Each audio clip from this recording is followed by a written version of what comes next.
This is a HeadGum podcast.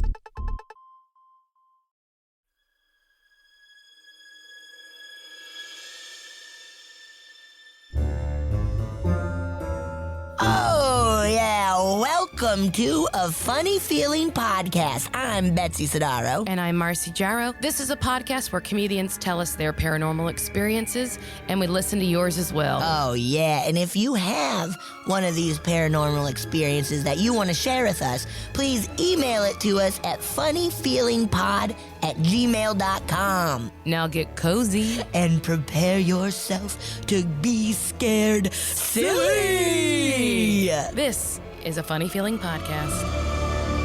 It's happening, Woo. Betsy. Marcy. I am genuinely very excited today because it's Halloween season and we're having guests, dude. We're doing it. We got a guest. I'm so pumped. I got a fucking autumn afternoon candle cooking up. Oh, you're saying your prayers to the autumn gods. Yes. Candy corn, pumpkin spice latte. Ooh, yeah, the pumpkin spice god. The only god I worship. Yeah, Cool. I'm pumped. I'm pumped. scared. Our guest is terrifying. Truly popped up on Zoom and my hair's all white now. Yep, all white. She's a writer, an actor, a Broadway performer. And you've seen her in Unbreakable, Kimmy, Schmidt. Woo! Welcome to the show, Sara Chase. Woo! So excited to be here. Thanks for being here. We're so Super excited to have you, Sara. Oh, it's so good to see your face. You're in Connecticut right now. Is it very folly and spooky and wonderful? Those are some adjectives, but maybe not the ones I'd use. Okay. A little cool air has fallen, so it's getting a little colder, but the leaves have yet to turn, and I'm not really feeling the spirit yet. Come on, Connecticut. What the I know. fuck? East Coast, I thought was already deep into it. I will say, though, that you are wearing a plaid shirt and a cardigan, but it also could be pajamas, and that could just be seasonal depression. No, I was baited into one of those targeted Instagram ads about fall New England. I just, now I'm going to go down a hole. Have you, Keel Patrick James? Is that too many words? Too many words. It's, I don't know. It's like this Instagram influencer couple that only posts autumn photos and sells things like this plaid shirt I'm wearing. And, whoa. Goes around with their golden retriever and shit. it's like one of those. And that sounds nice. They're rubbing it in too much that Right? they're like, look how happy we are. We live in fall and have a golden retriever. Yep. And a I follow fireplace. I follow this one couple on Instagram. I think it's Devour Power, where it's this hot couple. I might have talked about them before. They are both so goddamn hot. And their whole thing is they go and eat the sloppiest food. And I watched this dude and this lady just pound wings, and I'm like, oh fuck yeah, man. That is an unfair, unrealistic, both body and lifestyle. They're there's no way that you're living this life and looking this way. They have a bucket to puke in afterwards. What's their name? I want to look them up. I think it's Devour Power. Devour Power. Yeah, I just love it. this hot couple. Oh yeah, Greg and Rebecca. Ooh, I'm a fan. Oh my god, they are hot and they do eat a lot. Yeah. Wow, you're right. Maybe it's highly their one meal a recommend day. Yeah, It could be because Or they just save up. That's their cheat day. because there's a lot of cheese and meat in those photos. So That's just a cheat day. just sloppy. They squeeze the thing and just it's awesome. Oh, gishy ishy.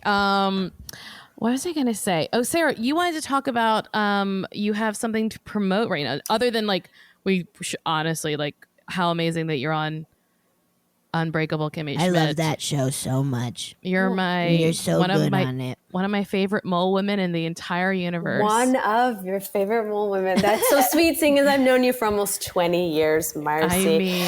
I mean, former roommates. That's true. She also lived in my haunted apartment. We will get into that later. Oh, that's right. But also like real life mole women too. I'm counting the actual population underneath New York City. Yes. Including chuds, the cannibalistic humanoid underground dwellers. They're fun, man. So, well, that's fair. Yeah.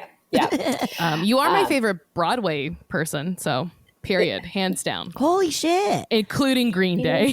Holy shit, you love Green Day. I actually really do love Green Day. I mean, They're great. Dookie, man. I love it. Perfect album. 10,000 Hours. I love it all. Did you see American Idiot on Broadway? I don't like musicals. That's for I don't like podcasts about ghosts. Well, that actually Just kidding. it leads us into this that I did see you in Toxic Avenger, There you which go. was amazing. Also, I say I don't like musicals, but I enjoy them. I don't like people who sing in my face unprompted, but I do like when I pay for it. So, you know those people. You know I'm talking about musical theater people who are not working but love to just sing at a drop of a hat. Yeah, you know them. Of course. But I do. I love You're So Talented. So I saw Sara in Toxic Avenger, and you're going to talk about you have an album you're promoting right now, right? Yes. Well, so my friend Nick Cordero, who played the Toxic Avenger, unfortunately succumbed to COVID, which his wife, Amanda Klutz, promoted his story, and he became sort of a national news story. And anyway, so we did his concert at 54 Below last year with Zach Braff and Catherine Gallagher and Drew Gehling, and they have mixed it into an album, which you can buy on iTunes and Amazon, and all the proceeds go to Amanda and Nick and Amanda's son, Elvis, who's 1 year old, and like a college fund for him and everything. So, yeah. What's the name of the album? Oh, of course. It's called Live Your Life, which is an original song Nick wrote, which sort of became an anthem for a lot of people these 7 months. It's been 3 months today. Whoa. Since that he passed, yeah. I remember like following the story, and it was just like through you and then like his wife, and just so devastating because such a long drawn out. It was the worst possible version of it. So it was very sad. Yes. And he was the nicest person on the planet and the most talented. And it's just like, and she looks like a Swedish flight attendant. Like they're just like this beautiful, perfect couple. And you just don't think that it happens to people like that. So anyway. And legitimately, I love Toxic Avenger. I really did. I loved my second favorite musical behind that is Moving Out. Billy Joel, right? Is that not a musical though, because no one sings in it? No, yes, they do. They do. There's a plot in there somewhere. I'm told. Somewhere. Twyla Tharp, all the stuff. I've really made a mess of all this, Sara. I'm so sorry. I should also say that Sara is one of my dearest friends who we don't see each other enough. But in my worst moments in life, she is always someone who steps up and is like, I can remember like living in a women's boarding facility and crying, and you picked me up and moved me. You moved my furniture. Yeah. That's nice. Same, Marcy. You're one of the good ones. So Sara and I lived together when we moved to LA. I say live together very loosely because you were a real come and go. She was like, you were just like not all, but you weren't living in LA like specifically. You were coming in for audition, so like I would only see you like once in every like few weeks, right? Yeah. So depending on how business was going. Business. Yeah. But that was the apartment that is haunted, and you never experienced anything there, right? Thank goodness. Because I would have been there even less. Your room was the haunted room. Apparently. Yeah, a bunch of people have stories from that apartment. Yeah, and also, I know it's haunted, but I also have to say that apartment, whoever rented from me or that room, it was a good luck charm because literally everyone went on to have like that. Then their careers took up after that. Okay, yeah. Come see, come saw. Yeah, I think so. Yeah, Yeah, from what I know. They all booked SNL for sure. They really, truly did. It's crazy. So, but anyway. So, you didn't see ghosts there, but we do always start by asking our guests, what, if anything, do you believe in about the paranormal? All right, I think I'm agnostic. I really, really want to believe. I have not experienced something personally, but I don't dismiss it outright. And I don't want to. Do you go searching? I mean, are you down to be like, ooh, supposedly this, like, I don't know, restaurant is haunted. Let's snoop around. Yes, as Marcy can attest to, I actively try to find great hot spots or ghost hunt myself. But yeah, so I have nothing. Also, we should give a free plug, if you want to your sister. Yes, yes. So my sister runs and owns a haunted trolley tour in Brooklyn called Madame Morbid's Trolley Tours. What? But it has been shut down because of COVID, and I'm not sure like I don't think anyone knows what's happening. And this is like her big season too. Yes. So. Oh, of course. That's not to say that it won't come back at some point. It will rise from the dead. Yeah. Yes. Yeah. Although I have to say, and I hope my sister's business succeeds. On my birthday a couple months ago, I went on a walking ghost/historical tour, and there's something strange about going on one of those tours while living through morbid history. Yes. That makes it feel a little like slightly less entertaining. I don't know. I bet, right? Like, especially if they're like, then there's a tuberculosis breakout, and you're like, oh yeah, we get that. Yeah. We know what's up. Whoa, I never thought of that. Yeah. The flip side to all of this is that people died tragically, usually, and every now and then, like a listener will comment, especially earlier on, before like I knew about like trigger warnings and stuff, that like, if there's mention of like self-harm or suicide, and unfortunately that's a lot of hauntings. So it is like there is this really dark, sad side to it. Yeah, that's man. just it, guys. Ain't nothing I can do about it. It is what it is. Now, speaking of, Betsy and I did a socially distanced walk through a cemetery last week. It was so scary. It was so hot, and we had our masks. I got tested too, and so like I knew I didn't have COVID, but we also both were wearing masks and walking through a cemetery, and there were a lot of like 1912, 1913 deaths, which was the what? The flu. Spanish or flu. the Titanic. And the Titanic. It was a lot of Titanic bodies. Really?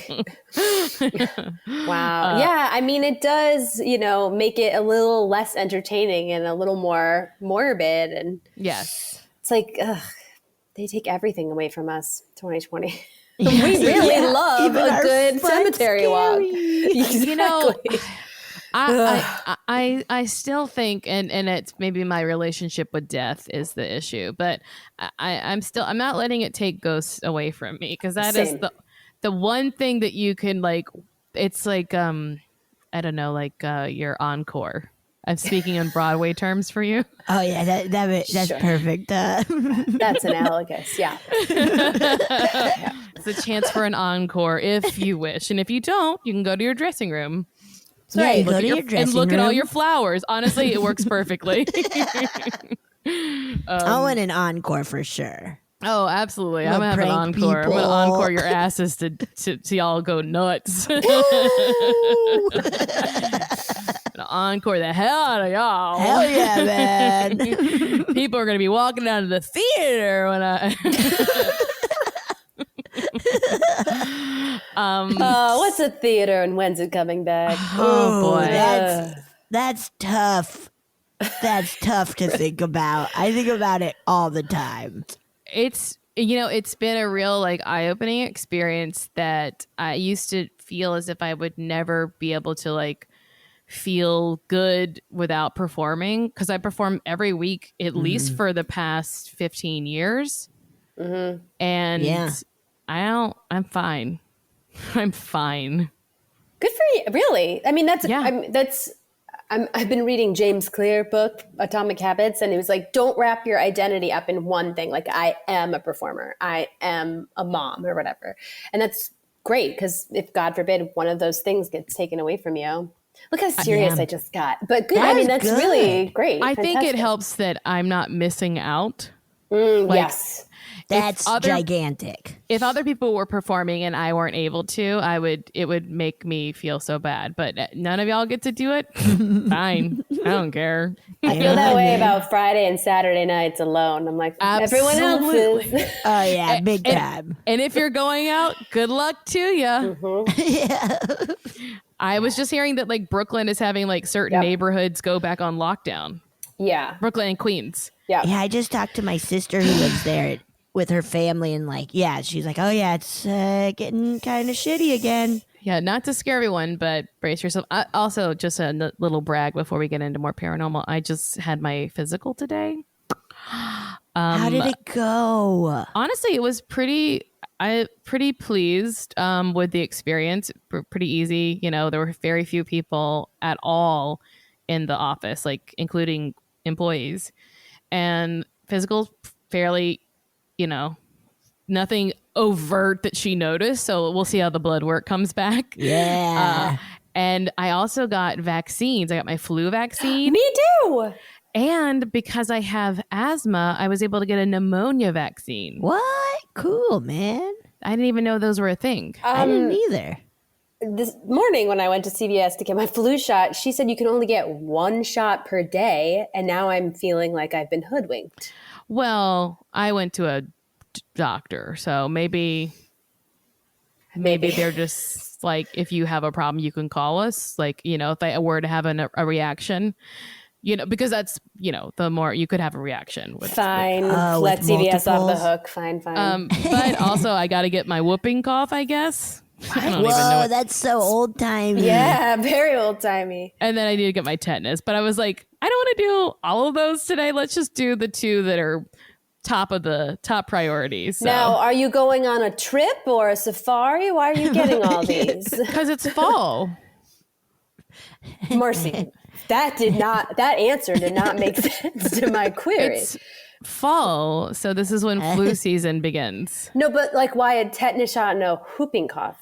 Oh, tetanus shop. I just haven't had one in 13 years, so I need to get my booster. Right. Oh, that is a good idea.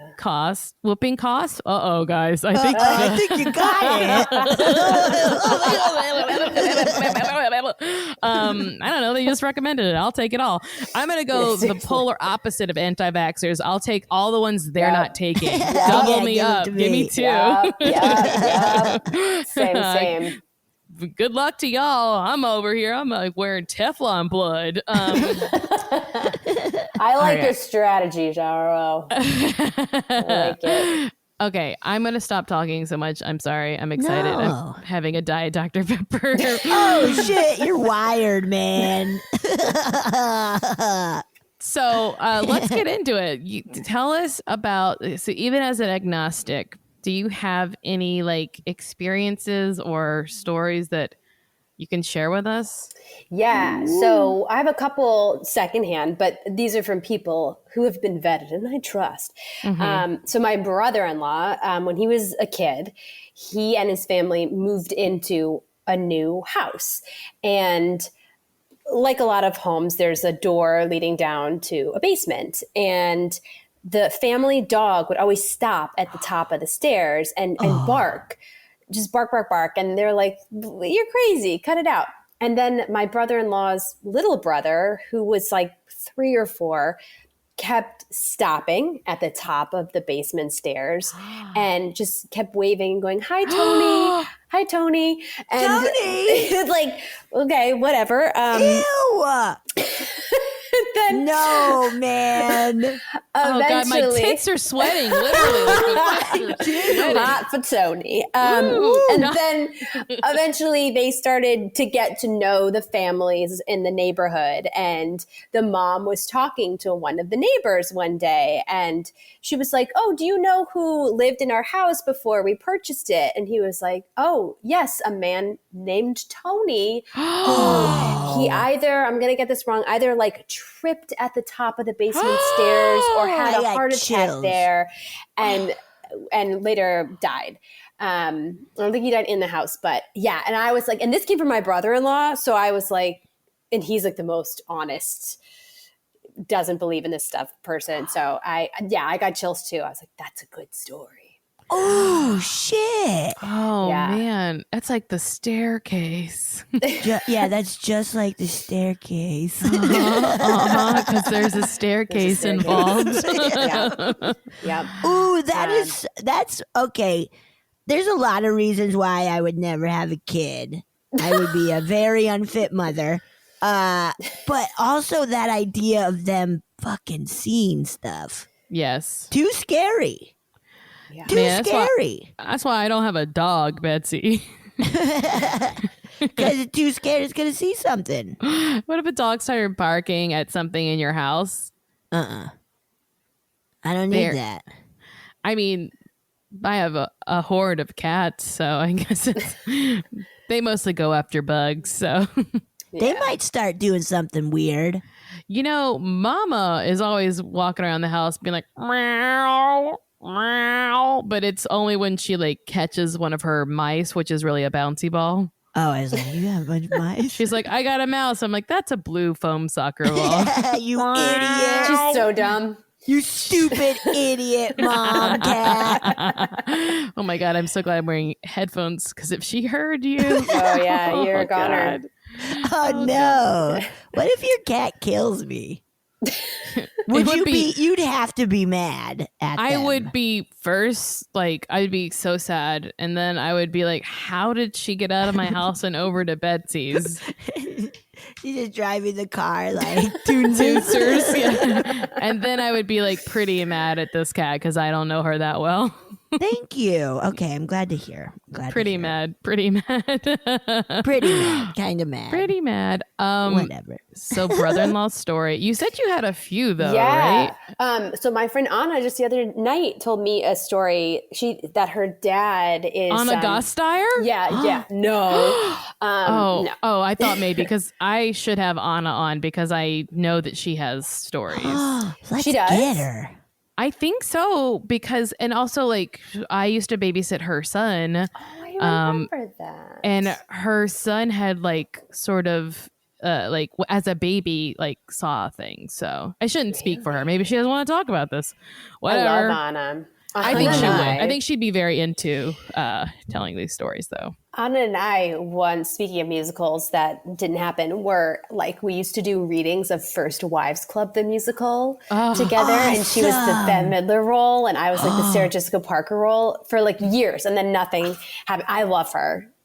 She's amazing. Terrifically She's so talented. rad. I got to do an episode of Lady Dynamite, and she was on set, and we like did a little scene, and she was so nice the entire day. And of course, Maria Bamford as well. Now, as an everybody hourly ruled. worker of hers, as a babysitter, she was also great to me. Like, because she knew I did comedy, so like after she would come in from whatever event or like filming she was doing, she'd be like, "So what's going on? Tell me how your career. What do you want to be doing?" Like, she was very nice That's to do awesome. that to a little unemployed Marcy. Woo, that's so nice. Anyway, so another Anna, a different Anna. Different Anna. Oh, right. She was saying on two different occasions, her father was like getting ready to go to bed one night, and then he just turns to his wife and says, "Call your brother."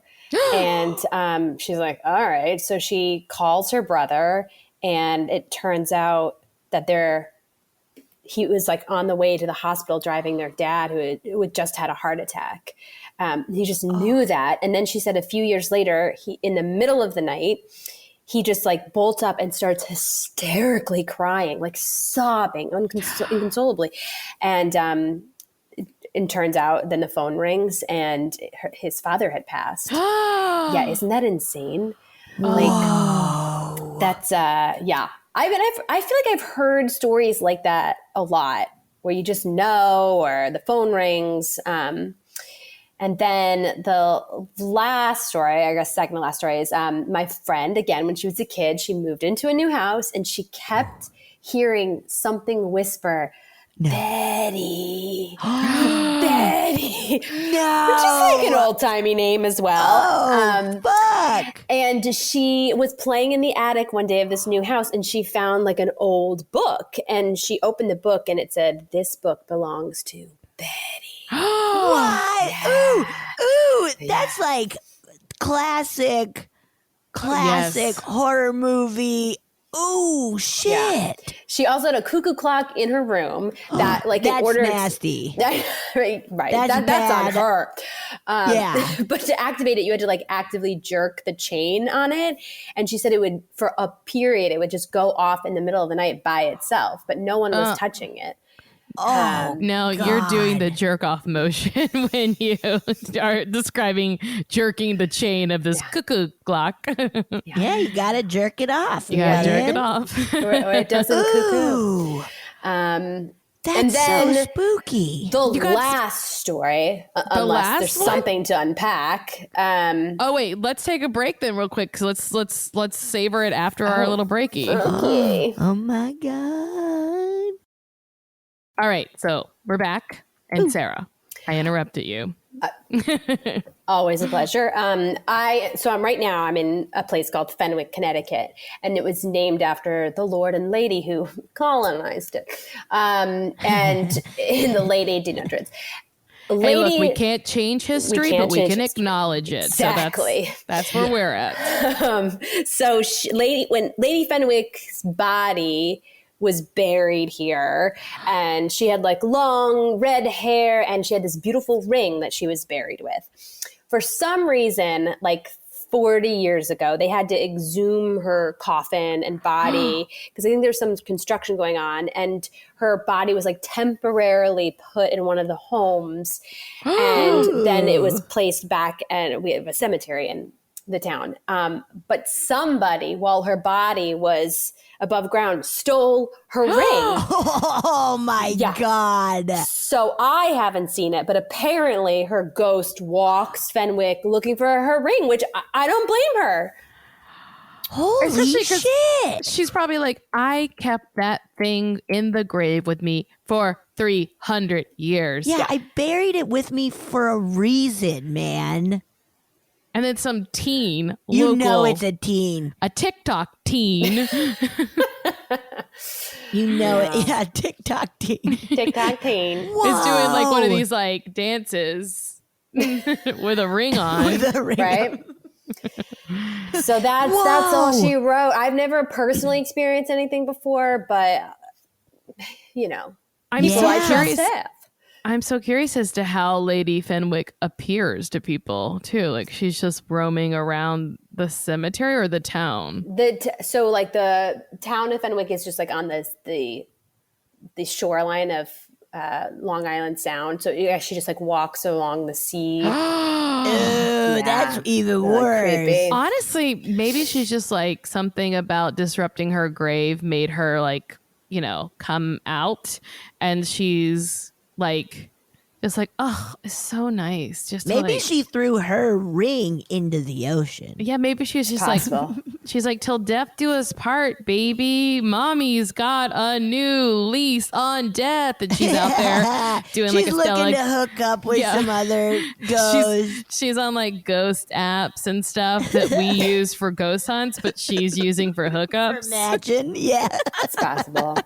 Yeah. And she's like, you know, wearing her bikini on the beach. Oh yeah, but still like an old timey bikini. So basically, just a big sheet. Yeah, it's two pieces, but they fully cover each other, right? Down her ankles. Oh yeah, ankles. You can't. Oh, if you show your ankles, you're a slut. Lady Fenwick. She's looking for a ghost stick. Hell yeah, man. Hell yeah. That's not speaking ill of the dead. No. That's just What? have. Yeah, she But loves it. apparently there's a lock of her hair in the town office. So Ew. maybe it's a They're just- residual haunting. Who knows? They're begging for a haunting, Right? though, right? Yes, taking rings and hair, Whatever. exhuming the body. Come on. Just putting it in somebody's house. Like, hello. I know that part I was like, on ice, or there had to have been some sort of system. I assume it's already decomposed to a certain extent, though. Yeah? But it's hot, and I don't know about these things. I'm assuming this happened in like the early 1800s or late 1700s that she died. Yeah, when was that probably. town founded? Well, they had their 150th anniversary 20 years ago, so Okay. there's some math. I can't do it, but somebody could. Somebody can. Did you read about the new tombs they found in Egypt unsealed? No. Yeah, someone's like, don't open them. 2020 sucks already. Yeah, you're going to unleash something. New tombs. Something bad. New tombs. I can look it up, but yeah. Which is like, in any other year, I'd be like, cool. Right? But this year, it's like, please step away. Yeah, it feels very like, is foreboding the word I'm looking for? Then I yes. think so. I think so too. I mean, that and all like the government being like, yeah, there's aliens here. Come on, we're busy. It totally makes sense, though, that this administration that like has a hard time keeping up with like all the things that are going on would be like, yeah, there's aliens. I don't know. It's just like some intern who shouldn't have access to documents being like, yeah, I don't know. Someone is busy and I'm doing a press conference. Yeah. Yeah, it's a shit show, man. It sure is. Oh, gosh. Oh, please vote. Please vote.org. You know what? Voting has already started in at least 11 states the day that you're hearing this. Go to vote.org, check your registration, figure out what your plan is going to be. I already know mine. I voted already. You voted? Where? You did early voting? We got it. I got the ballot, and then I dropped it off at the Los Feliz library. Oh, I checked my status of my ballot, and it's going to arrive in the next 3 days. Nice. So I think I might go vote in person. Okay. Because we have early voting in California starting, or in Los Angeles starting October 24th, but in California, greater as much as 29 days before election. So there's all the stuff that, guys, I never knew to like check into the stuff before. So you just can check into it.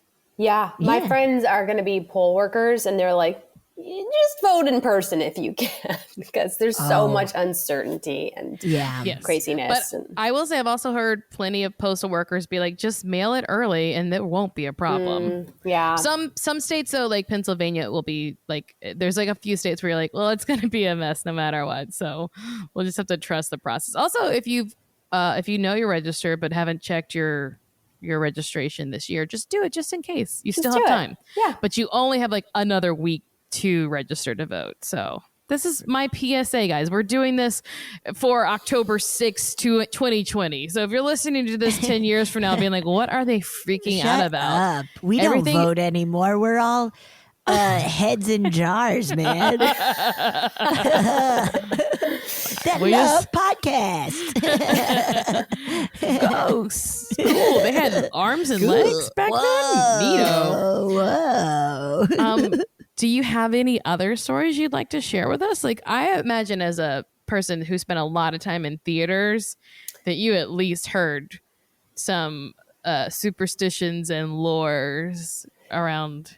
No? It's so funny because obviously any theater I've been to, the first thing I ask is the doorman is like, have you seen any ghosts? I even went to the Dakota before COVID, and it was like, have you seen any ghosts? And like John Liddon's? Yes. I was like, for sure this place is haunted. It just looks haunted. Rosemary's Baby. I mean, and he was like, nope, never. And I was like, that's not the answer I wanted to hear. I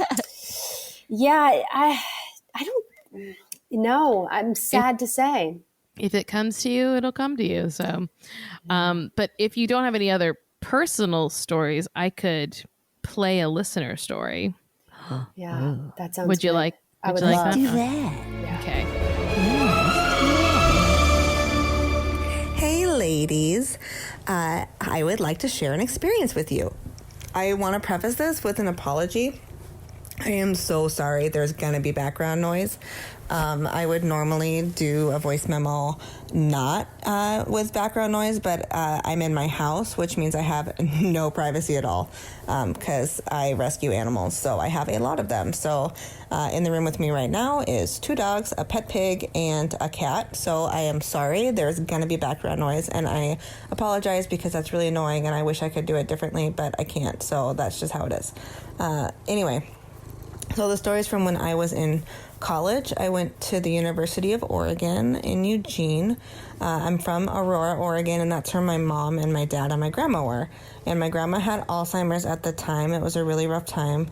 And so my parents lived like 5 minutes away and would go and visit her throughout the day. She was under 24-hour care with caretakers that stayed with her, like for 2 days at a time. And then another caretaker would come and stay for 2 days at a time or whatever. And so I came up most weekends to go to visit her and see her, and it's like an hour and a half, so it wasn't a big deal. And one morning I got a phone call from my mom, and she was like, Molly, I actually would like your advice on something, which was like, I was like, oh shit, like what's going on? This is not a normal phone call from my mom. And she was like, no, everything's fine. I just had this really weird dream. And, I just wanted to know what your thoughts were on this dream. So I was like, oh, good. Okay. That's a much more normal phone call from my mom because we do have weird dreams like that all the time. And she was like, so I was going to visit your grandma in the dream, and I got to the house and the door was slightly ajar. So I went in and the house was empty, and I called for the caretaker for grandma, and nobody answered. But then I heard somebody in the dining room playing on the piano. So she went around the corner, and saw this man sitting at the piano. He'd been playing, and he was like writing down music, like with a pencil on, like sheet music. And she was like, whoa, hi, like a really awkward, surprised introduction, like, oh, hi, I'm Marcia. This is I'm Mary's daughter-in-law. Like ... question mark. Who the fuck are you? Why are you in this house? Kind of thing. And he just turned to her and just looked at her and was like, I would like you to send a message for me. And she was like, oh. And he said, I would like you to send a message to Margot. I just need you to tell her that I'm okay and that she's going to be okay and that everything is okay. And that was it. That was a dream. And so she was like, what should I do? Margot was one of my grandma's caretakers. It was her favorite caretaker. And she had been gone for a couple weeks out of state. And my grandma had been like, where's Margot? Where's Margot? Where's Margot? I don't know if you guys have ever dealt with anyone with Alzheimer's, but it's Margot was something that she was comfortable with. She remembered. So she was always like, where's Margot? Where's Margot? Where's Margot?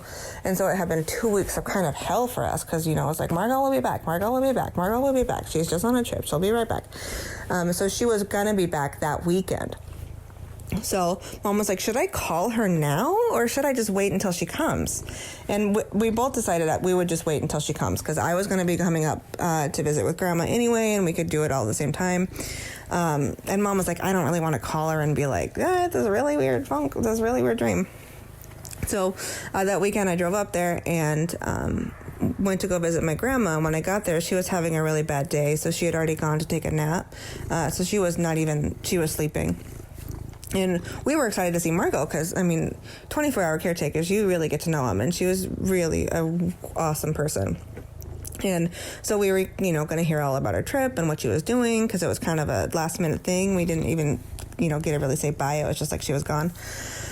And so we get to talk to her, and she's like, well, why don't we just get some drinks and go sit by the pool, and we can talk about whatever you want to talk to me about. So we did. And so my mom sits down and tells her about this dream. And Margot just turns pale. And she just starts crying. And then she's like, can you tell me what he looked like? And so my mom explains it in detail because as you know, with most of these dreams, they're like just like normal life. It's not like a normal dream. It's very vivid. You remember everything just like it was just yesterday, like not like it was a dream. So mom was explaining, you know, he had dark hair. He was wearing this suit, like a white dress shirt. It was unbuttoned, a couple buttons. This tie was loosened up around his neck. He, you know, his hair was all mussed up like he had just been running his hands through it, and he was sitting at the piano. He had been writing on some sheet music when, you know, she came in the room, and so he put the pencil behind his ear when he turned around to talk to her. He had like a 5 o'clock shadow. Like she explained what his eyes looked like. I mean, everything. She could remember everything. And Margot was just sobbing, and she said, "Oh my God, that was my dad." She had actually been on a trip. That was what she had been doing, was saying goodbye to her dad because he was dying and he just died. And on his deathbed, he had promised her, "Don't worry, Margot, I'll somehow send you a message that I'm okay." And so she was just like, "Oh my God, that was my dad." He had been a jazz singer when she was little. I mean, when he was younger, he was a jazz singer. And one of her favorite memories of him was when he would come home late and she would come downstairs and he was writing on music after singing at the club. And he would be changing some of the songs up late at night. And that's exactly what he would be doing. He'd put the pencil behind his ear and he'd talk to her. So she was just, I mean, beside herself in a good way, you know, because she was like, "Oh my God, like he sent me a message. It's like he said he would." Excuse me. But so it turned out good. So I thought I would send you the story of this nice spooky, a non-scary spooky, a non-shit your pants in a scary way, but a shit your pants in a, "Oh my God, that's so awesome" way, because my mom was able to help Margot get some closure with her dad and find out that everything's okay. I mean, my mom and I both get stuff like that all the time, but this was like such a perfect example of like, this is it. This is somebody came and sent a message through my mom to get to somebody who was grieving, and it helped and it worked. So anyway, I thought you guys would like that. Don't shit your pants in a bad way. If you're gonna have to shit your pants, you guys, do it in a happy way. I am allergic to black pepper, so I shit my pants all the time. So it's fine to shit your pants sometimes. Just be prepared. And don't shit your pants out of being scared. Shit your pants out of being so happy that somebody got closure. So anyway, I hope you guys have a great day. I love you guys so much. And keep not shitting your pants. Holy shit.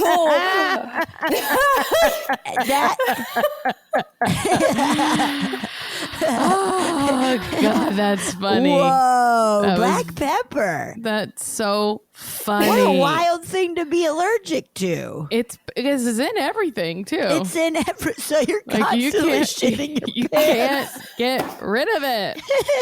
Oh my gosh. Whoa. Oh gosh. That was incredible on every level. It was a very I was like such a preference prefix how do you say that word? Preface. What? There we go. Big preface for like animal noises, and then all we heard was the sweetest cat purr in the middle of it. Did you hear it? I heard the purr the whole like like that's nice. I was kind of hoping for a little bit more Ace Ventura Pet Detective style. Some like birds. Yeah, some oinking. Yeah. Maybe a little like, ooh, ah, ah, just a little something more. That's, and they said that it happens to them often. The weird dreams. Yes. That was a great story. It was so good. Also, the ghost sounded, it's so funny, like as she was describing the ghost, I was like, this ghost sounds hot. And then you find out he's a jazz singer, and you're like, he absolutely slayed the pussy. And then you find out he's a zaddy, man. When she was describing, it was like, oh, fuck, this ghost sounds so hot, man. Yeah. Because you can't play the piano if you're not hot. Right. just- I think that's a rule in life. Yeah. I'm really like searching through the database of my mind right now to see if that's accurate, and I'm not 100% sure because of a lot of church services I've been to. I guess Like, do they really play the piano? maybe some of those older women were quite handsome in their younger years. Quite handsome. Actually, her story reminded me, I do have one more story when we're done unpacking her story, which was so great. I was so- knew it. And it is one of those like, just such a happy, Yeah. Yes. nice story. Also, her mom would make a great witness to a Oh my- crime. yeah, remembering all of that stuff. Yeah, the Absolutely. fingers But I right through the guess hair. If it is like such a vivid dream with such a specific, like, tell someone, I feel I might be pretty good at that. Right? Not If me. it was so specific and so just like, oh shit, man, I have to deliver this message, it sticks with you for a while. Yeah. Maybe, yeah. See, this is why I'm agnostic. Even though I have not experienced it, I want to believe because that story was so awesome and it was Yeah. believable. I loved it. Right? Well, 2020 is a crazy year, and once you say out loud, "Do you wanna?" You're getting closer to it. Although Betsy has still not had a haunting, so that must not be true. I don't want one though. Okay, That's true. Leave That's me true. alone. I love it. I believe it. I just don't need any. I don't need anything to do. I don't need it. I just don't need to see that. That's what she said, right? That's what Yeah. she said in the comeback. I just would rather I not just Not see. see that. Yeah. Love to not see that if it's at all possible. Sarah, what is this found recovered memory you've just had? Hey, I forgot amidst all the COVID hysteria. So the first week in March of this year, I was like really like going through something, as Marcy knows, and I just like was walking around Central Park, and I just like I don't know, in a moment of whatever, I looked up to the sky. I was like, Grandpa, my grandpa passed 2 years ago. I was like, just give me a sign. The grandpa I met. Yes. Yes. I was like, I just need a sign that I'm going to be okay or whatever. And then I didn't see anything or hear anything. And then a week later, my sister comes to live with me temporarily because she was high risk. And we were walking around the park again. And she just turns to me out of the blue. I did not mention this to her at all. She was like, did you ask for a sign from Grandpa? Because my phone keeps getting calls from his phone, even though and I keep picking up and no one's there. And she's like, I didn't ask for this, but I feel like one of you asked for something. And What? yeah, I totally forgot about it because like then we immediately had to like pack up our lives and like Of move course. and blah, blah, blah. But yeah. Why is she grabbing her tits? Whoa. Sarah, that is as close to your experience as. yeah. Why are you? That's your. You can't be. Yeah, you did it. God, I Everybody- You forgot. did it. Everybody does this on this podcast where they say they have not had an experience, and then they go on to tell us an experience, and it might just be that it sounds like your sister has things like that happen to her. Yes, and she's been studying to like read people and energies too, and she Is this the youngest sister or the Yes. middle? Yes, I knew it. Yeah, okay. yes. No, that woman's story, I totally forgot about that again because we've all been distracted. Yes. Yeah. Until she said that, I was like, oh right, I forgot that happened right before. This Whoa. Yeah. Wait, your sister's And did it- studying. Sorry, go ahead. No. Did it chill you? Like after hearing that, were you so just like, oh, Yeah. okay. I just immediately, I don't cry. Marcy knows. I was like immediately started just being like, oh my God. Because I hadn't had an experience like that up until that point. So What Whoa. you did. Also, I you did have a that. lot of your grandparents' stuff in your apartment. yes. true. Most of it. Almost her entire apartment is like furnished with her grandparents. Yeah. Very cool, like almost Art Deco kind of that's furniture, rad. right? Yeah. That's very cool. I know Thank God they had people good taste. I was going to Yeah, say, when you think man. of your grandparents' stuff, you think like old antique stuff, but they were like chic and Ooh, yeah, like the one grandma I kind of knew, I guess it'd be like, here are a bunch of thimbles. I was like, what? It's yeah. fucking stupid grandma whose name I can't even remember. You can't remember. I don't know any of my Yeah. grandparents. Well, Well, I'll talk about that in therapy today. Woo! That comes up a lot. what just happened, Sarah? Something just fell on the walls, but it was non-ghost related. It was because I Are you shifted. Are you sure? Are you sure? It could be Lady Fenwick, you guys. Ooh! Let's see your Take your fingers. ring. Did you take her ring? No. Okay. But there is one very long lock of red hair sticking out of your head. Is it hers? I know this light makes it look red, but it is not. She's Tis not a not. Auburn. Oh man, those are. I'm so glad you remembered your story. Yeah, Me that's too. incredible. So you're saying your sister is studying Oh, right. or Yeah, she was. I think their brick and mortar store closed in Brooklyn. It was Maha Rose, but I think they still do online classes. And she was learning or is learning to like read energies and like just images that she sees. And she did one reading on me. We lived together the last 6 months, and it was crazy. Like I didn't tell her anything, and she told me what was going to happen, and it all came true. Whoa, really? Yeah. But she hasn't done it on me since. Apparently it takes a lot of energy out of you to do it. And Whoa. yeah. And you have to be open to the experience. Right. yeah, she needs to take her saltwater bath. Yeah, So- aren't you tempted though to constantly be like, "Hey, what's next?" Like, Oh, you yeah. know, I would be so just like every time I talk to her, be like, Yeah. "You see it? Like, where are you? Are you feeling anything?" The other hard thing was because it was quarantine, we were on wine most of the time, and you can't do a reading when you have had drinks or any other substances. So it was really hard to catch a wind. I speak for all of us in this household. So it made it hard. So.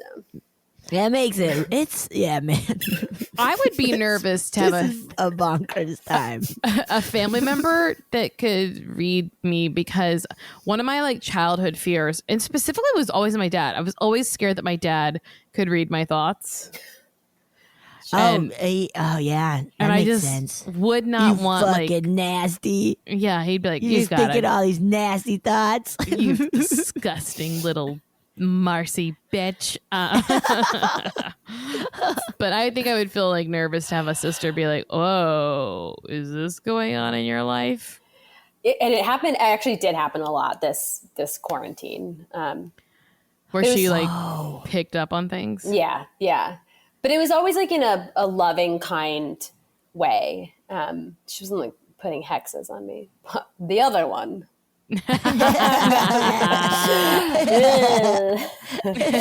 She could be listening, so you better watch your I back. guarantee she might be. Love ya. Love your work. Love your work. Love your sister. Everybody love your sisters, please. Is this, any other stories popping into your brain now, or? No, I'm just so jazzed I remembered that last one because I really wouldn't have remembered it. It's Yeah. so incredible. Isn't that wild how it would, like, I feel, there's so much going on right now that it's so easy, where it's like, I feel last year it would have been like, dude, this fucking thing happened to me, and I'm going Yes. to talk about it for the next half a year, and it's like, there's no chance. Right. There's no chance for that now. Yeah. I know it is crazy that was it was eclipsed by can I get toilet paper? This year has been the longest year. Yeah.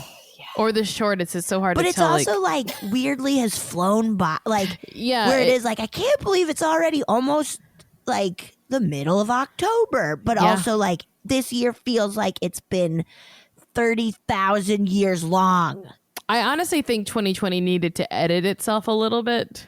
There's a hat on hat on hat on hat. Yeah, just need to pick a couple things and go with it. You're doing too much, and it's going to be hard to it's hard to figure out what the theme of the year is.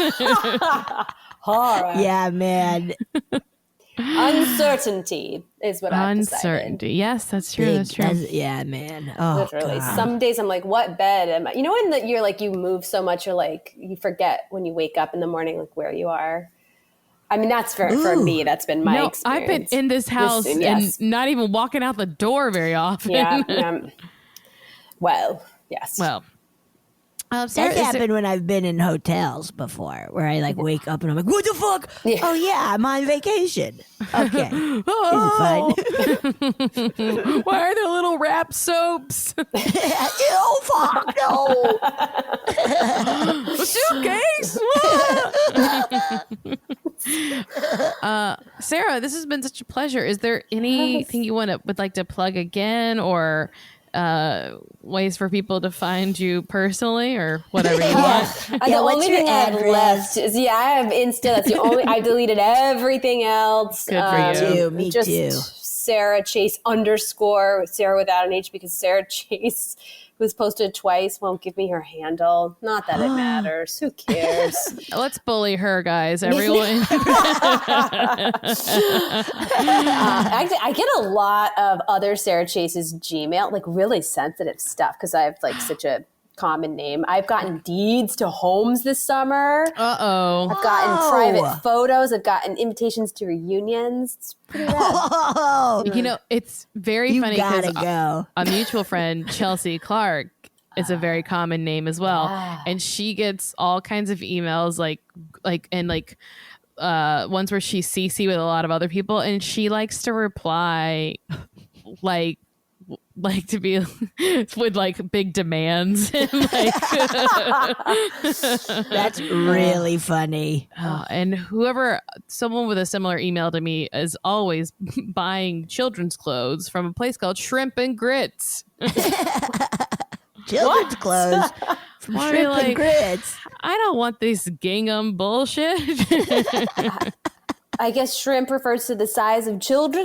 Oh, and grits. We wear grits every day, right? Hey, we figured that one out. And It's not a stupid name. and grits stands for girls raised in the South. Oh, there we go. I think could be little girls clothing. Anyway, who cares about her? So tell us the name of your album that you're promoting again. It's Nick Cordero's Live Your Life, live at 54 Below. Cool. Awesome. Sarah, thank you so much. Thank you. It's been so fun. Thank This was such a you. nice distraction from everything.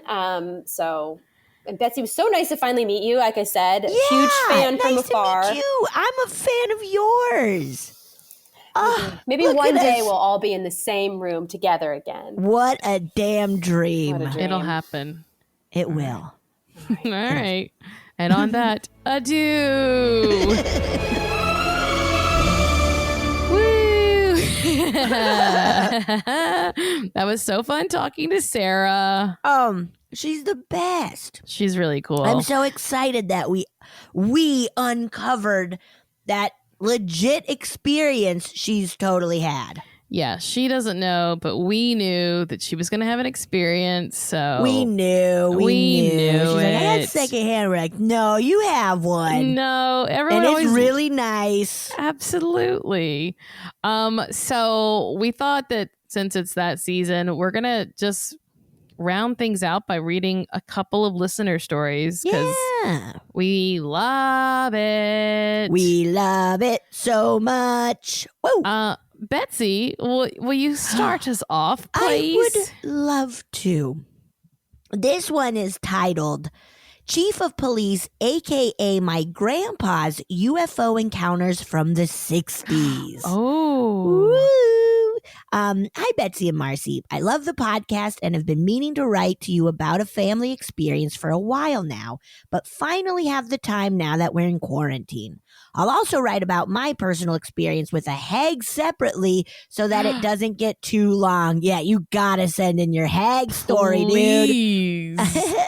I'll first tell you about my grandfather's experience in the 60s, which is the reason I first started believing in aliens when I was younger.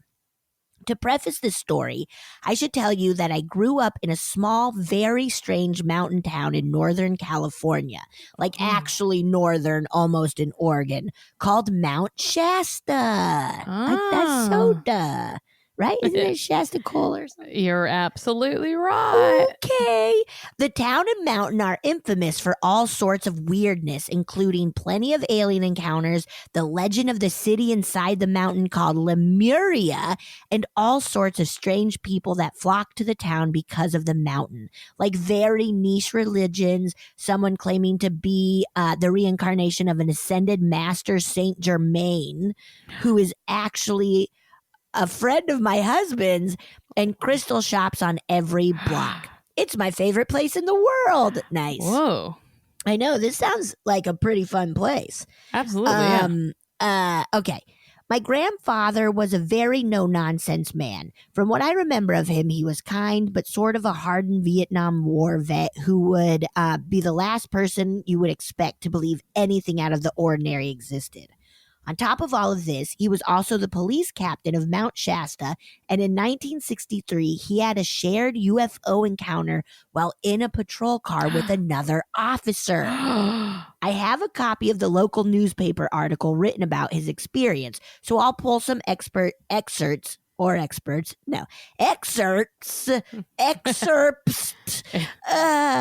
what the problem is that we're just out of practice. Out of practice. I don't have my glasses on. Okay. Excerpts. Excerpts directly from it, and also attach it in this email for you to see. Thank you. I'll post I'm gonna it. zoom a little bit. Okay. Oh no, I'm not. Sorry. Hold on. Old lady Betsy's got to figure out her eyes. Okay. So this is from a newspaper article. This is the way Brown recalls his first encounter with unknown forces. He and fellow Mount Shasta officer Peter Chinka were on night patrol in 1963 in a police car. They noticed lights against the dark bulk of 9,700-foot Mount Eddy west of the city. At first, they thought the lights were from vehicles on logging roads on the mountain, but when they peered through field glasses, they saw that the lights were in the side of a disc or covered saucer, quote unquote. It was hovering over Mount Eddy's slopes. It was a beautiful moonlit night, Brown recalls. He and Chinka estimated that the UFO was 10 miles away and that its length was between 30 and 50 feet. The lights along its rims shifted from brilliant green to red to silver. All at once, there was a burst of speed, Brown told a Record Searchlight reporter in 1967. The UFO skimmed over the shoulder of Mount Eddy and disappeared. Chinka later confirmed Brown's report in Record Searchlight interviews. The officers had reported the sighting to the U.S. Air Force. They were deluged. Yeah. Deluged. They were deluged with report forms, all to be filled out in triplicate. After weeks of filling out the forms, the Air Force told them that they had really seen some kind of illusion, Brown said. The experience convinced Brown that only a masochist would report a UFO sighting to the military a second time. Oh. Brown's next encounter came in at 1966. He was alone in a patrol car at night on the northern fringe of Mount Shasta. I almost said fridge, and I was like, there's not a fridge. I'm just hungry. Yeah, I'm going to climb the north fridge, the northern fringe of Mount Shasta. It was past midnight, and again, there was sparkling moonlight. Abruptly, the car's engine died.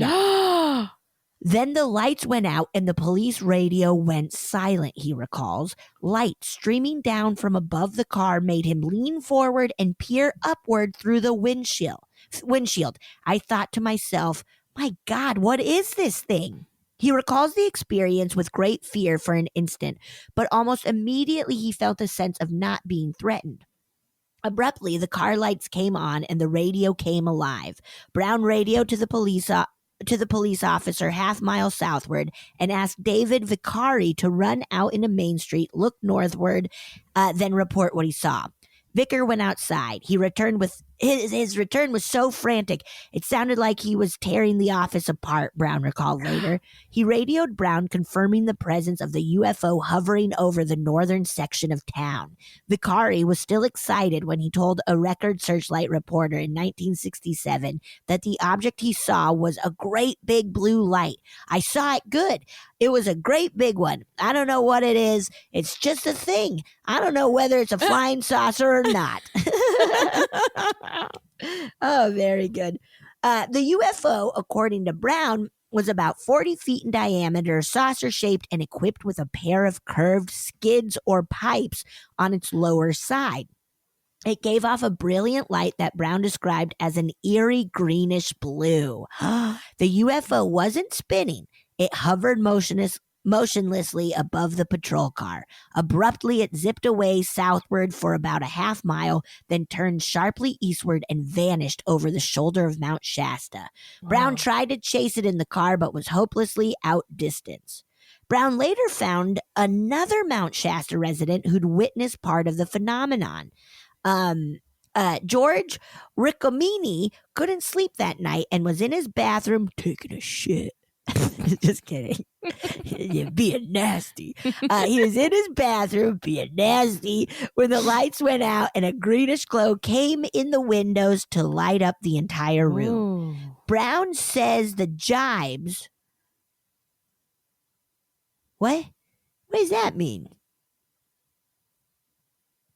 Do you know what it's like vibes, but with a J? Jibes? Jibes? I don't know, man. Insult. Insult. Okay, yeah. Brown says the jibes and kidding he's endured haven't shaken his conviction that he saw something on 2 occasions. Jibes does feel just so like 60s, like, hey man, we're just jibing you or whatever. It's like, what? It's a new word. That it will not make it to our time.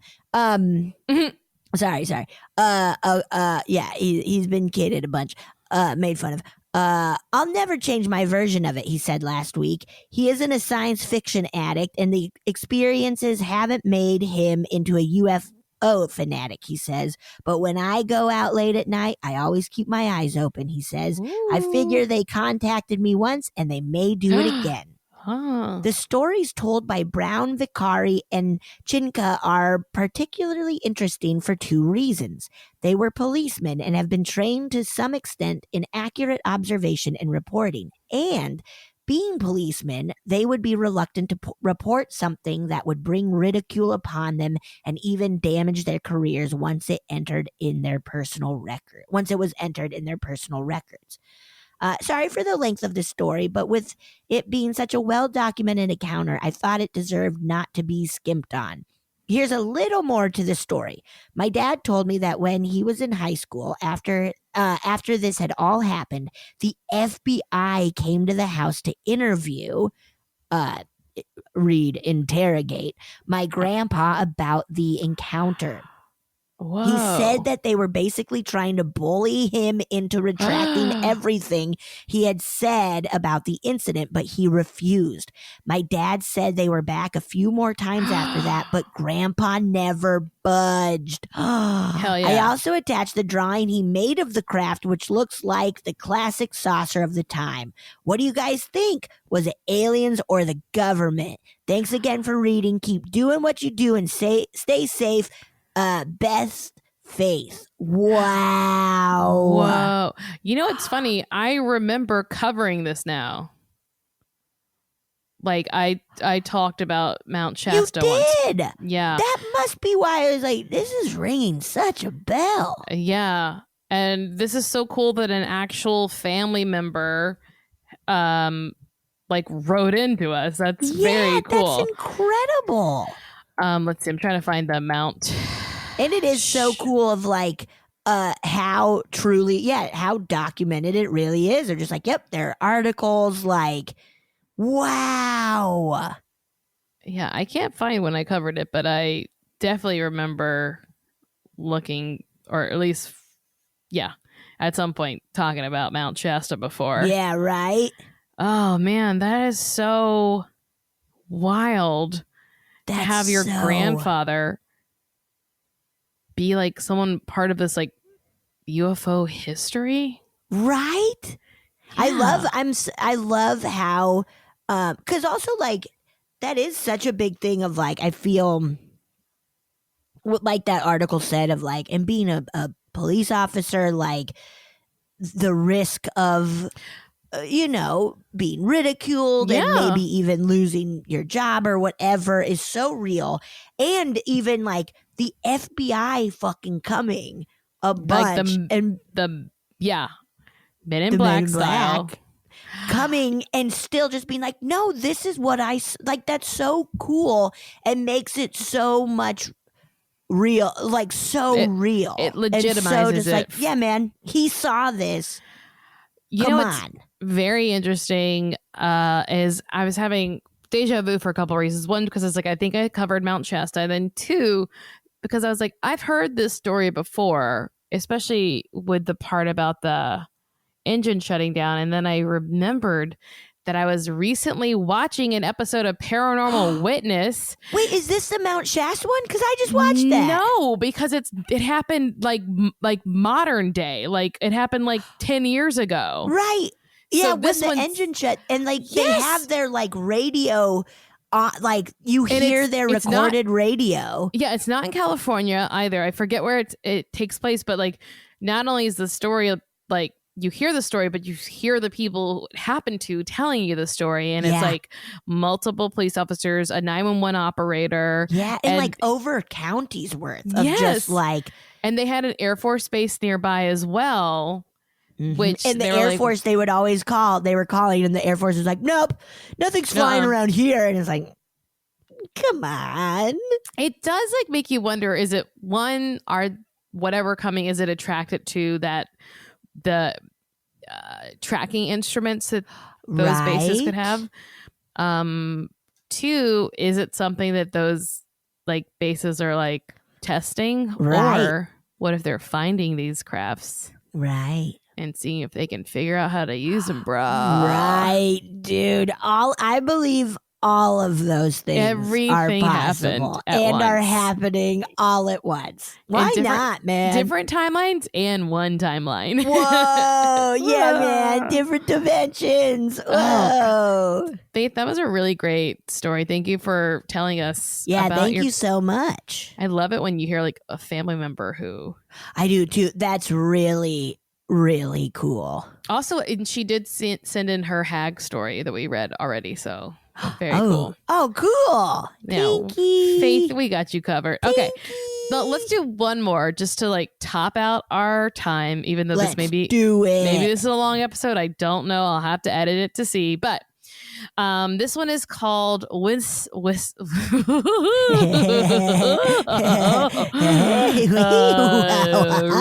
Nate for the faint of heart. It's called Wisconsin Farmhouse Haunting. I mean, that's a good that would be a good warm up before a play. Wisconsin Farmhouse Haunting. What is it? Wisconsin Farmhouse Haunting. Yeah, that's a good one. Mm-hmm. Wendy loves a Wisconsin farmhouse haunting. All right. Hi, Betsy and Marcy. I've been catching up on a funny feeling during quarantine, and I'm loving it. Oh, thank you. Yes, thank you. I lived in a very haunted old farmhouse in Wisconsin for a couple of years, and here's my story. Yes.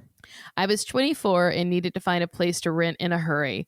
I thought I was getting a deal when I agreed to pay $100 a month to rent a 2-bedroom, 1-bath lower level of an old farmhouse owned by the local YMCA, who planned to raise the house to expand their parking lot in a couple years. The house was built around 1900 and was on a quiet one-way street in the middle of the city, but in the early days, it was part of a farmstead. I don't have any photos of the house, but it was a typical 2-story white Midwestern farmhouse. Yeah. If you walk through my kitchen and past the bathroom, there was a deadbolt lock on a door leading to the back porch. I could use the back porch to go down into the cellar, more on that shortly, or up the stairs to the upper apartment, more on that shortly. Yes. Aside from the creepy back porch, the only visually eerie thing about the place was that there was a very old, ornate white headboard propped up against the attic window, visible from the street, obscuring the lower half of the window. After I filled out the paperwork to rent, a few friends who worked at the YMCA told me I was brave to rent the quote unquote farmhouse. Uh-oh. No one mentioned anything supernatural. They just said it was a creepy old place that they wouldn't want to rent. I didn't care. That's fair enough. Yeah. It's creepy, but all right, have fun. Have fun, your creep house. Yeah. I didn't care. I was coming off a failed engagement and looked forward to getting back on my feet. As I began the process of getting it ready for habitation, including replacing the carpeting in the living room and both bedrooms, the guy from upstairs would pass me on his way to his truck as he went about his day. He repeated that I was brave to move in, but if I didn't mind ghosts, I would be fine. Oh my God. Scoozy? Sky baking powder? Squeeze me? Whoa. Once I moved in, I began hearing the occasional... That's funny. That's so many warnings. Oh, you sure about that? Very Are you brave sure? of you. Okay. What are you talking about? There's ghosts in there. Okay, bye-bye. Get out of here. Once I moved in, I began hearing the occasional thump or footstep. I knew there was plenty of creaks and bumps that were just part of being in an old house. Nothing to worry much about. Soon after, I began hearing what could only be described as a bowling ball being dropped onto the floor above my head. When I sat on my couch when I sat on the couch in my living room, the upper unit's living room was directly above me. This bowling ball sound would happen once or twice a week, and usually later at night. The guy who lived upstairs worked third shift. Aside from stopping home from lunch around midnight, he would be gone all night. For the first few times I heard the bowling ball thump, I walked to the window to look out for his truck in the driveway. It was gone, of course. After a couple weeks, I passed him outside the house and he asked how things were going. I told him about the noises, and he laughed and said it was just the ghost. Lots of warnings, man. Just the ghost. I looked at him for a second, and he wasn't the type to joke about that. But he just shrugged. You'll get used to it, he added. I told my friends about the noises, and predictably, most laughed at the idea. One in particular had thought I was just messing with him. He and his girlfriend were visiting not long after, and we were sitting in the living room, having a few beers and talking. No sooner than he'd asked where the bowling ball noise... No sooner than he asked where the bowling ball noise was, then boom, my walls rattled, the light fixture swayed, and he was out of his seat and out of the front door in a hurry. Woo! Oh, perfect timing. Thanks for listening, Ghost. We talked him back inside, but he was whiter than a, ghost. Whoa. The upstairs noises continued. On several occasions, I came home from work and woke up in the morning to hear muffled conversations. It was very frustrating because I could never make out the words, but to know what I heard talking and I could never make out the words to know what I heard, but talking in full sentences. Now, cover your mouth fully with one hand while you continue talking. This is what I heard. Sometimes right above my head, and other times in other places. Other parts of the place. Yeah.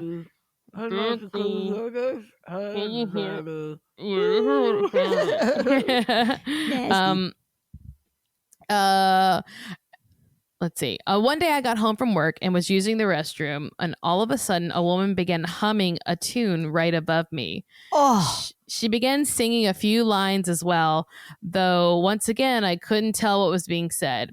It was a jaunty tune, sort of like what you'd expect from an old radio jingle. nasty. Call 1-800-Cleaners. Stanley Steamer. We're tough on dirt. Gentle on carpet. Remember that one? That might have been. Yeah. Okay. I was like, is that a Colorado one? I think I actually did that once before when I started singing that song, and then the person sang it in the story, like on the listener episode. Like it was like a listener thing. Right. Yeah. Yes. Okay. Yep. So it's jaunty radio jingle. I didn't want to make any noise, flushing or washing hands out of fear that she'd hear me and stop. Then I wanted to pinch myself because I knew there was truly no one up there. Also, you never washed your hands, Grody. Oh, come on. Okay. I began seeing things, though nothing concrete. The most curious thing was that most commonly appeared to be a small black cat lurking along the far wall of the kitchen. What? From my living room couch, I would occasionally get a glimpse of a shadowy cat shape in the kitchen. But when I turned my head to look full on at it, it would fade out or slink down the hallway immediately. Whoa. I had a strong feeling of sadness for it. I do have some sensitivity to those things. At least I'm told I do. And it felt like something that had been loved and just wanted to share my space with me for a little while. Oh my God. Then you gotta share your space with it. Oh, I hope it knew that it was welcome to sit in the room whenever it liked. Though my collie would occasionally look up from his nap and stare at the spot where I saw it most often. The guy who lived upstairs decided he'd had enough and moved out.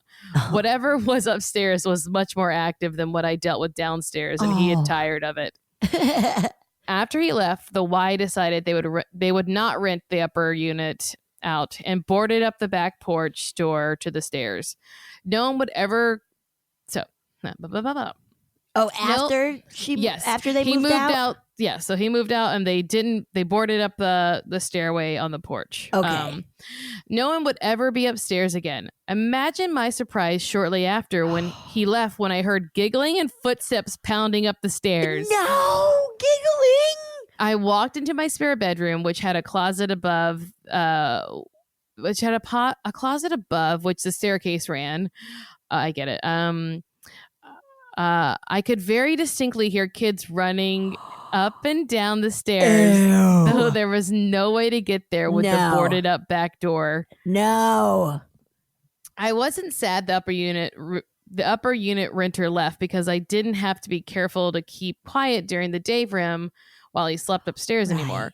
My biggest regret was that I would have to make the trip to the cellar each time to flip the switch when I blew a fuse, instead of taking turns with him to go down and do it. Yeah. The cellar was an area that no one, and I do mean no one, would go into willingly.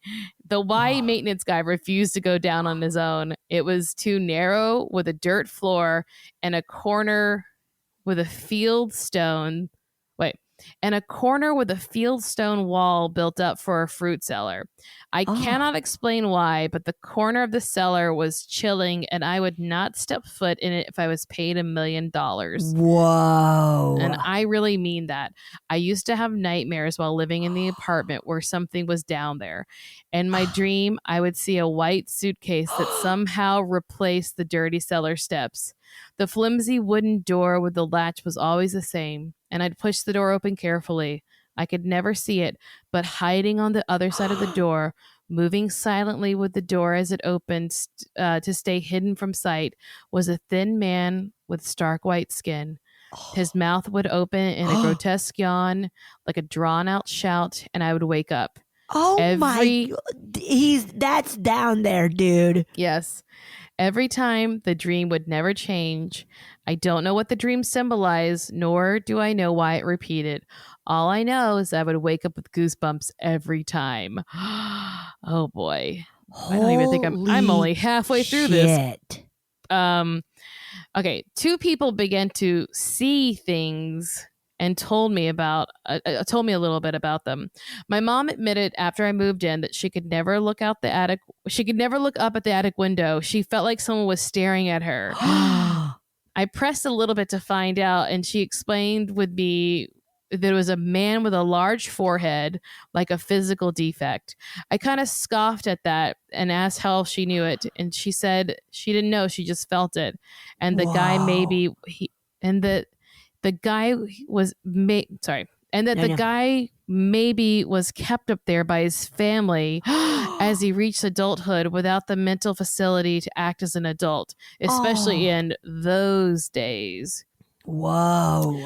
A neighbor who rented out another one of the Wise houses used to tell me how her friend was a medium and hated looking at my window when she visited the neighbor. Oh, man. She too said that there was a very bad energy in that attic window. I thought it was a little too much and questioned the bad energy part. My neighbor just said that her friend hated the energy up there and that it wanted to hurt women. Oh, God. Okay, that's all you. Okay, that's it. That's all you need to hear. All right. My neighbor gave me a bundle of burnt sage to smudge my walls, but I didn't do it, of course. I thought it was a little too strange, all in all. Whoa. One man who lived down the street used to come and chip away ice in the driveways during the winters when the sun was shining.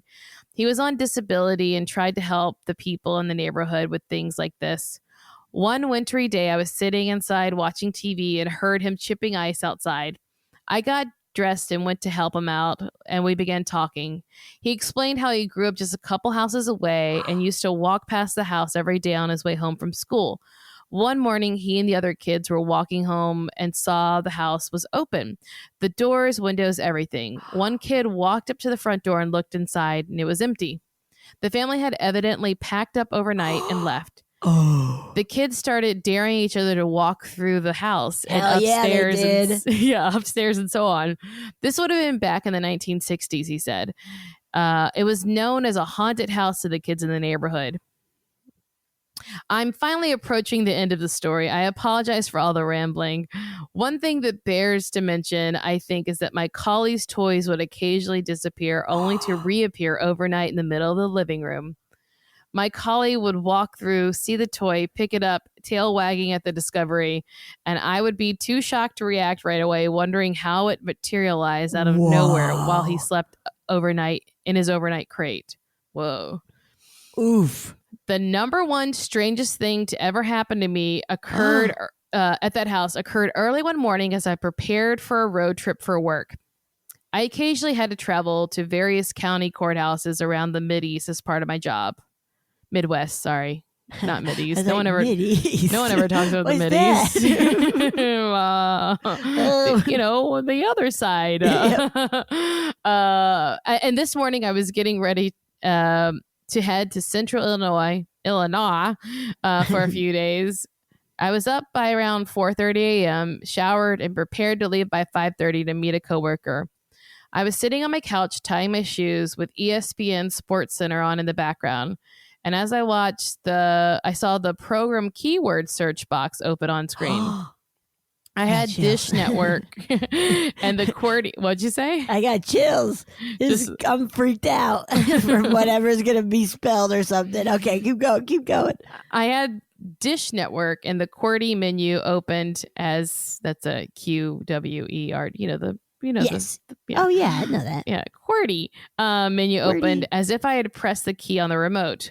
Once the search box opened, the on-screen cursor moved to select the following characters in order. CIVIL space WAR. Enter. What? a list of programs about the Civil War came up, and the cursor moved down to select a show that would air on History Channel while I was gone. A couple more clicks of the imaginary remote confirmed the recording would take place, and then I watched everything back out of the search feature until SportsCenter was back on my screen.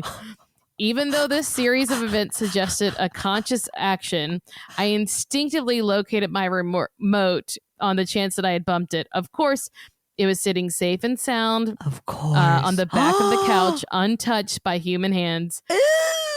I can't admit there's a chance someone else nearby had the same remote and somehow crossed it with my DVR box from their house. I don't know.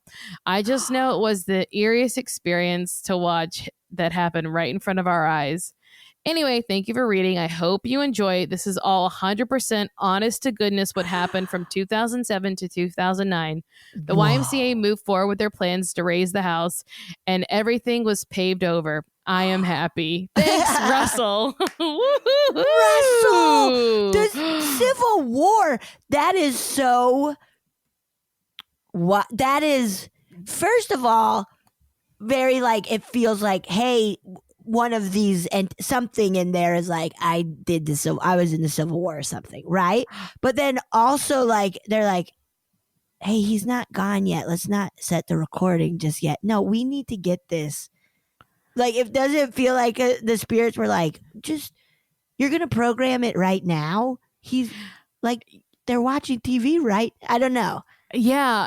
You know what? It made me think it was just like an older guy who likes to watch those kind of shows, not like a Civil War person, because I don't know how much of the Midwest was involved. I know. I was thinking, I was like, Wisconsin, I don't know if that was happening. But like an older gentleman who likes to watch those sorts of things. Whoa. Someone who is a creepo to ladies. A big old creepo to ladies. That sounds about right. Yeah, likes to watch specials on Civil War. I think I know him. Whoa. That was a lot of going on at that haunted farmhouse. And I loved all the warnings constantly of just like, yeah, people before I moved in being like, it's creepy. Hey, there's a ghost. And then like a medium being like, ooh, yeah, this is the window to your bedroom is horrifying. Like, oh, okay, cool. Cool, all right, bye. Sweet, thank you. Wow, that was a great one. It does strike me as very Midwestern too, to be like, well, I'm not going to bother it, so. Right, exactly. Like, no need. We're fine. We're doing fine. Oh, this was great. I feel like the show is going to be long, but I'm excited for it. I'm pumped. I loved it. It's a good time of year, so yeah. I think people will like it and not care. I hope you guys like it and don't care. Right. Thank you guys so much for listening. Send us more stories. We're gonna try to keep having some guests. Yeah. This was the most fun. So much fun. It's spooky time. Spooky. Watch some fun spookies. Cannot listen wait. to some fun spookies. Just read some fun spookies. Experience some fun spookies. Yeah, safely, of safely. course. Yeah, thank you guys. Thank you.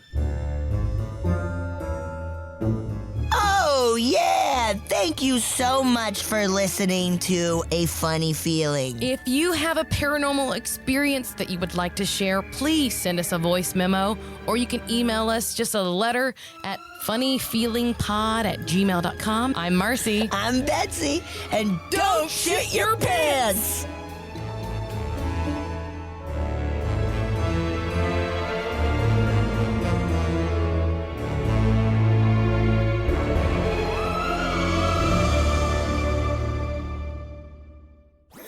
That was a HeadGum podcast.